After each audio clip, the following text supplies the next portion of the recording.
watching Game On, and as promised, nandito po ang ilan sa mga representatives mula sa NCAA. But before we introduce them one by one, allow me to introduce first my partners here on the show. Mr. Pure Business and Pleasure, Anton Ross is here, and Coach Hammer, Martin Antonio. Gentlemen, thank you so much for joining us here.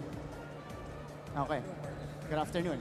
We're so formal right now. Okay, reason why we have gathered here is because, you know, we want to address all of the opinions because they're having a lot of opinions in this past week, these past few days, opinions, speculations regarding the incident that we had last week here in the NCAA. And here to officially clear the air and address some of those issues, unahin ko muna, i-introduce ang president ng NCAA Season 98 Policy Board. We have here from Emilio Aguinaldo College, Dr. Jose Paulo E. Campos. Good afternoon.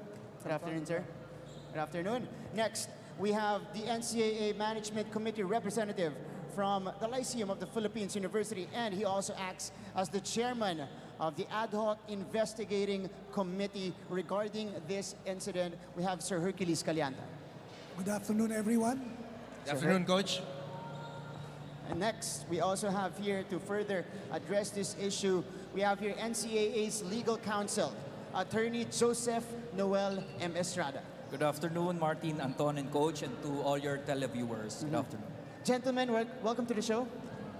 Hope you're comfy. I hope you're doing fine.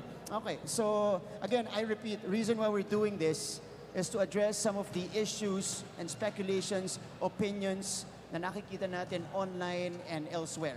All right, let's start with our first question here. Oh, let's start with a statement from the NCAA, and that's going to be delivered by attorney.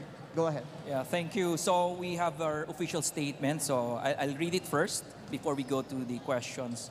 So the official statement of the NCAA on the DLSCSB versus JRU game on November 8, 2022 reads as follows. On behalf of the National Collegiate Athletic Association, we issue this statement in the matter of the incident that transpired during the game of De La Salle College of St. Benilde and JRU on November 8, 2022. We wish to let everyone know that the NCAA joins the public sentiment, condemnation, and outrage against violence and hooliganism in sports, and that we do not tolerate nor encourage violence in any form.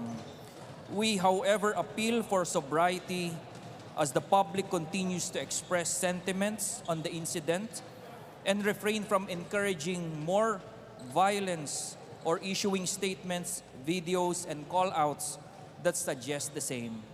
We wish to reiterate that the NCAA has immediately dealt with the players involved in the incident by issuing the corresponding sanctions through the MANCOM in its resolution dated November 9, including the imposition of an indefinite suspension on Mr. Amores from the NCAA. The resolution of the MANCOM was arrived at after careful deliberation, due process, and in accordance with the NCAA's Manual of Operations. Due to the gravity of the offense, our collective response to the incident does not end there as we continue to review our internal rules, processes, possible changes, and interventions to ensure that incidents such as this are deterred, discouraged, and prevented from happening again in the future. We have also initiated internal discussions on player support, not only in terms of physical fitness and training, but in their mental health and well-being as well. We wish to thank the respective officials of College of St. Benilde and Jose Rizal University for cooperating with the NCAA in resolving the matter and for initiating dialogues directly between them to de-escalate the tension and the emotions surrounding the incident. We also respect the decision of some of the parents of the players who have taken the issue to judicial processes as this is well within their rights.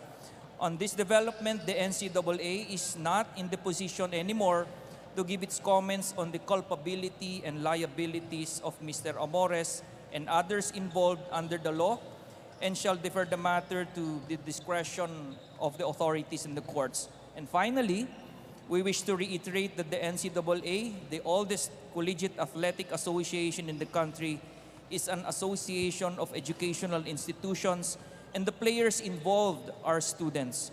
As such, we undertake to address the incident consistent with learning and student discipline, as we ensure sanctions imposed do not undermine the gravity of the offense and that it deters others from committing the same acts.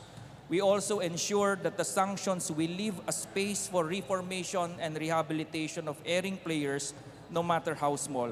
And consistent with the tradition and reputation of the NCAA as a training ground of student athletes that eventually became legendary professional players that bring honor to our country, we remain committed in aligning our association's goals with the country's promotion of sports development to foster physical fitness, self-discipline, teamwork, and excellence among the Filipino youth. Maraming salamat po.